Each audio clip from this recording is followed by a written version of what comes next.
বিসমিল্লাহির রহমানির রহিম। সৎ, নিষ্ঠাবান ও বিশ্বাসী ব্যবসায়ী আল্লাহ তার রসুলের কাছে খুবই প্রিয় এবং পছন্দনীয়। নবী করিম সাল্লাল্লাহু আলাইহি সাল্লাম বলেছেন, বিশ্বস্ত ও সত্যবাদী মুসলিম ব্যবসায়ী কিয়ামতের দিন শহীদদের সাথেই থাকবেন। ইমাম ইবনু মাজা এককভাবে বর্ণনা করেছেন। কেবল ওজনে ফাঁকি নয়, ব্যবসায় যে কোনো প্রতারণামূলক আচরণ একজন মুসলমানের আচরণ নয়। আল্লাহ রসুল সাল্লাল্লাহু আলাইহি সাল্লাম বলেছেন, এক ব্যবসায়ীকে যে শুকনো খেজুরের ভিতর ভিজা খেজুর রেখেছিল, বলেছিল যে যে ব্যবসায়ী ধোঁকা দেবে সে আমার উম্মতভুক্ত নয়, সে আমার উম্মতি নয়। যে ব্যবসায়ী ধোঁকা দেবে। যখন কোনো জাতি যাকাত আদায় করে না, তখন আসমান থেকে বৃষ্টি বর্ষণ বন্ধ করে দেওয়ার হয়। যখন কোনো জাতি যাকাত আদায় করে না, তখন আসমান থেকে বৃষ্টি বর্ষণ বন্ধ করে দেওয়া হয়।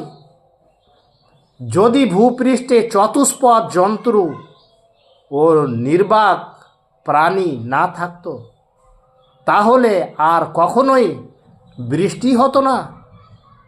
যাকাতের সাথে বৃষ্টির সম্পর্ক কি? আলোচ্য হাদিসে আল্লাহর রসুল সাল্লাল্লাহু আলাইহি সাল্লাম বলেছেন, যাকাতের বিধান বাস্তবায়িত না হলে আকাশ থেকে বৃষ্টি বন্ধ হয়ে যাবে। আকাশের বৃষ্টিকে সম্পদের উৎস হিসাবে চিহ্নিত করা হয়েছে।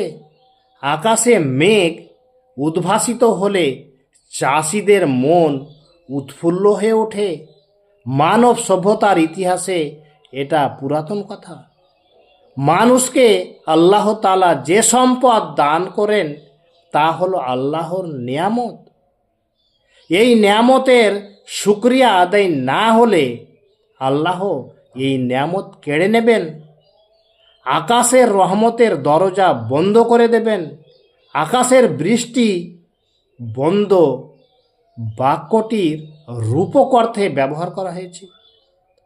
অর্থাৎ আল্লাহ তাআলা অনুগ্রহ বন্ধ হয়ে যাবে, কারণ ধনীদের সম্পদে গরিবদের অধিকার রয়েছে।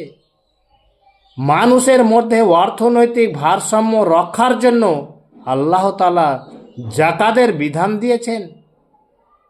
কেউ সম্পদশীল, কেউ অভাবগ্রস্ত, এটা আল্লাহর ইচ্ছায় হয়ে থাকে, আর এটা পরীক্ষাও।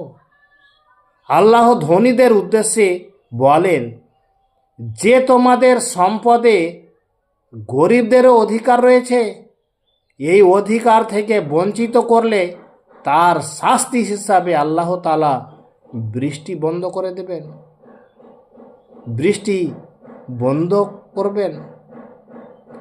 এর ফলে শুধু মানুষ নয়, সমস্ত প্রাণীর জীবন ধারণ অসম্ভব হয়ে পড়বে।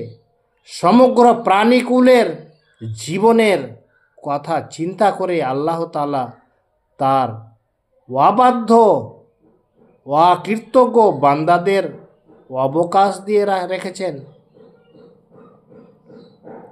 যখন কোনো জাতি আল্লাহ তার রসুলের অঙ্গীকার ভঙ্গ করে, তখন আল্লাহ তাদের উপর তাদের বিজাতীয় দুশমনকে ক্ষমতাশীল করেন এবং সে তাদের অসহায় সম্পদ সব কিছু কেড়ে নেয়। এখানে কোনো মুসলিম সমাজের সাধারণ মানুষ যখন আল্লাহর আইন না মেনে মানুষের মন গড়া মতবাদ অনুযায়ী চলে অথবা নিজ খেয়াল খুশি মতো চলে, তখন তাদের উপর কি বিপর্যয় আসতে পারে তাই বলা হচ্ছে।